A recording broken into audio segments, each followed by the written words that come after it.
Carol Laughlin was a 19-year-old seasonal employee in Yosemite National Park who vanished under mysterious circumstances in September 1979. By all accounts, she was a responsible young employee, the type who wouldn't miss a shift without notice. Like many seasonal park workers, Carol was drawn to Yosemite's beauty and lived among the tight-knit community of employees in the valley.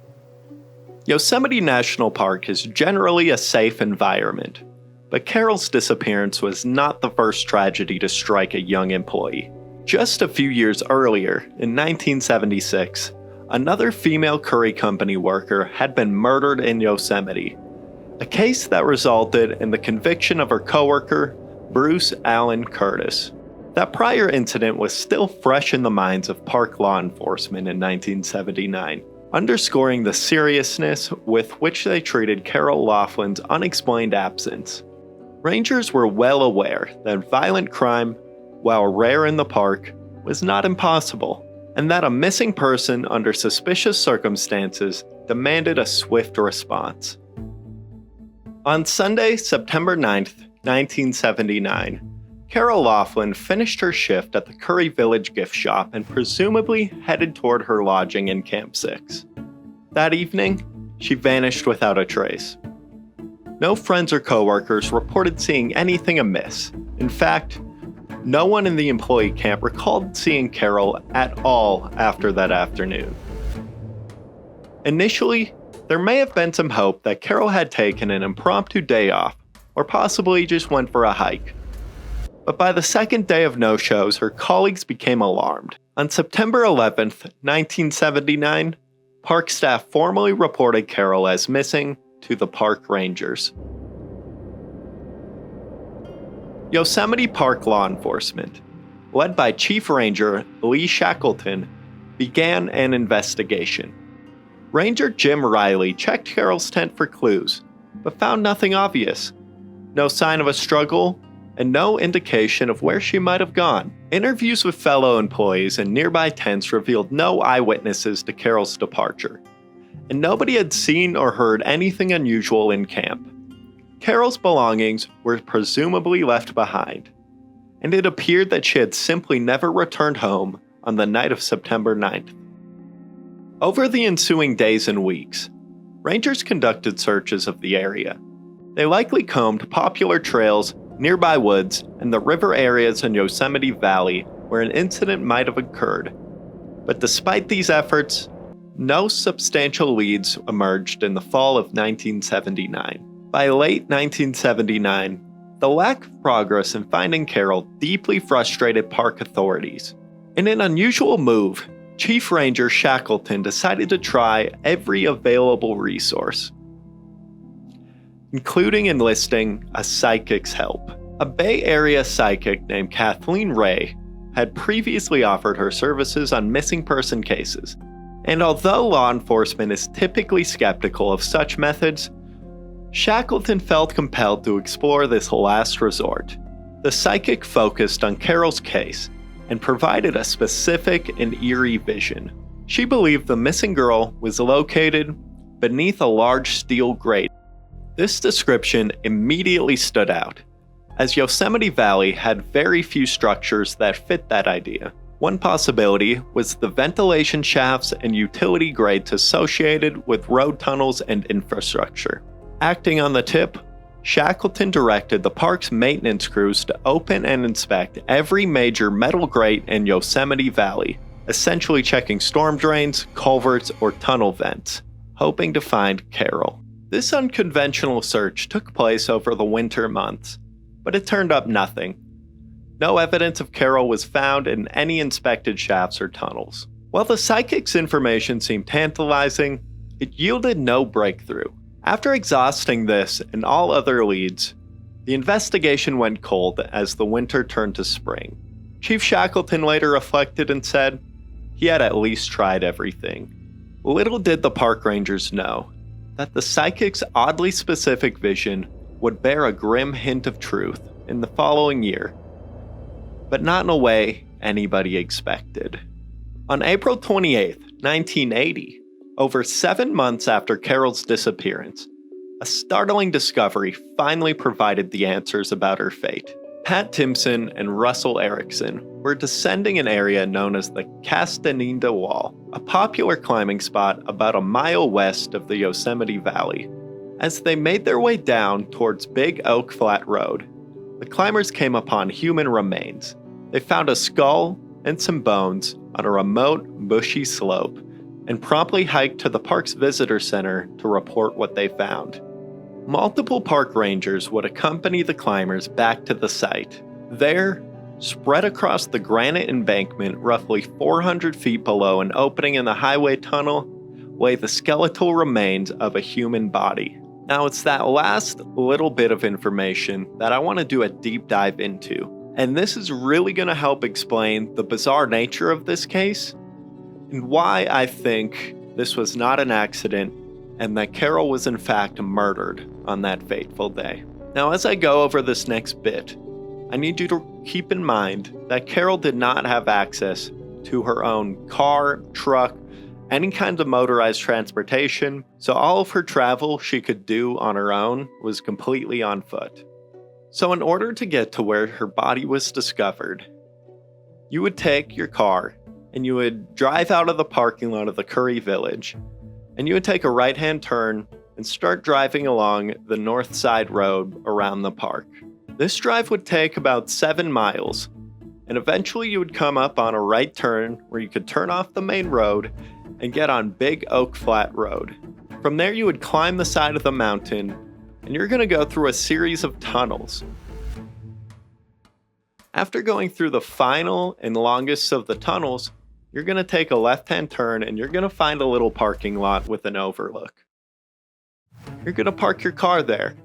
And from there, you're going to turn and you're going to start walking back into the tunnel. And don't worry, they have a sidewalk just for this. You're going to walk down the tunnel until you hit the halfway point. And from there, on your right side, you're going to find a second, smaller tunnel burrowed into the rock. You're going to take that turn, and you're going to walk into that tunnel. It's not long, only a couple hundred feet, and you're going to walk into this tunnel. As you approach the end, you're going to find some metal bars blocking your path. But if you're a skinny person, 2 of the bars are kind of spread apart and it's easy to get through. You're going to shimmy through these bars, and now you're going to come to the edge of the tunnel, and it's going to be out on a cliff face. And you're going to get the most beautiful view of this valley. And if you do all of this, and you scoot your way to the edge, and you look straight down, 400 feet below you is where Carol Laughlin's body was discovered in April of 1980. What does all this mean? This means, with beyond a shadow of a doubt, Carol Laughlin was in this tunnel, and this is where she fell from when she died in September of 1979. Now, after piecing all of these facts together, there's 2 questions that'll come to mind. It's how on that day in September 1979 did Carol Laughlin not only sneak out of the Curry Village employee camp without any of her coworkers or friends asking about where she was going or having any idea she was gone, how did she make her way over 10 miles across the Yosemite Valley with having no form of transportation of her own? And when she finally did reach this little secluded tunnel overlook, how did she fall? Now, notably, in 1979, that shaft's outer opening had had no protective grate, although by 1980, a steel grate had been installed over it. This meaning that psychic's vision ended up having some truth to it after all. At the base of this vent, rangers found a grim scene. The skeleton was scattered within a 15-foot radius, likely due to natural causes, such as weather and scavenging animals, during months of exposure. Among the bones were remnants of clothing that matched what Carol was last seen wearing. There was also a lot of trash such as beer cans, cigarettes, and other debris that appeared to have been tossed out of the tunnel that Carol had fallen from. This clue suggests that little tunnel overlook was often used as a spot, as a little getaway to drink beers, smoke weed, and have a little party. Using dental records, authorities confirmed the worst. The body belonged to Carol Laughlin. Given the circumstances, it's difficult to imagine this being an accident. Even Carol's father, Austin Laughlin, was told by authorities that there was no way she could have simply fallen down, and that she must have been pushed. With Carol's death now confirmed and the location of her remains suggesting foul play, Yosemite's park investigators and the FBI treated this case as a homicide. The focus shifted to reconstructing Carol's last movements and identifying who might have been with her on September 9, 1979. Since Carol was found in such an isolated location, accessible most easily by vehicle, it implies that someone took her there, possibly under threat or by luring her, and that when she went over to the edge, she was pushed. One promising lead emerged from Carol's social circle in the park. Investigators learned that Carol had a roommate in Camp 6, and that the roommate had a boyfriend named William who sometimes hung around the employees' quarters. William was described as a biker from Pinole, California, in his late 20s, with a reputation as a heavy drinker and a bit of a troublemaker. In fact, park rangers were already a bit familiar with him. Prior to Carol's disappearance, William had been arrested for assaulting Carol's roommate during a domestic dispute. His history of troublemaking and violence immediately cast suspicion on him. Carol herself was known to be fond of motorcycles. She'd never owned one, but her friends noted she had a weakness for motorcycles and enjoyed riding on them. Putting all these details together, investigators came up with a horrific yet very possible scenario. Perhaps on that day, September 9, 1979. After work, Carol was offered a motorcycle ride by William, in which she accepted. They would have quickly exited the valley and drove up Big Oak Flat Road to a scenic tunnel overlook. It's not hard to imagine this scene. A secluded spot, the sun setting over the canyon, and perhaps an argument or unwanted advance occurring in the tunnel vent. This could have led to a terrible accident, where Carol was either accidentally knocked over or pushed intentionally off the edge, where she would plummet 400 feet to her death. The FBI learned that William left Yosemite National Park soon after Carol's disappearance and ended up in San Francisco.